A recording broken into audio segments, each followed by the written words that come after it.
નમસ્કાર દર્શક મિત્રો, ગુજરાત સત્યવાર્તા ન્યૂઝમાં તમારું હાર્દિક સ્વાગત છે।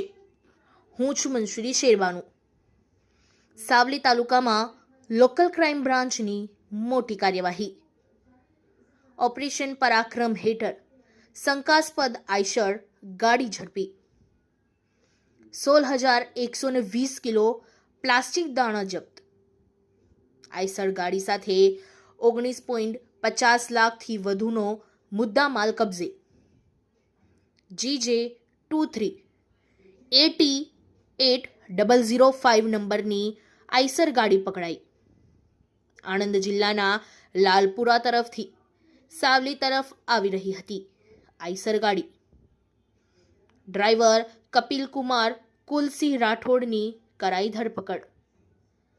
પ્લાસ્ટિક દાણા માટે કોઈ બિલ કે આધાર પુરાવો ન હતો। સાવલી પોલીસ સ્ટેશનમાં ગુનો નોંધાયો અને વધુ તપાસ શરૂ કરી। વડોદરા ગ્રામ્ય પોલીસની ગેરકાયદેસર પ્રવૃત્તિઓ સામે કડક કાર્યવાહી। Bureau report Paresh Pandya.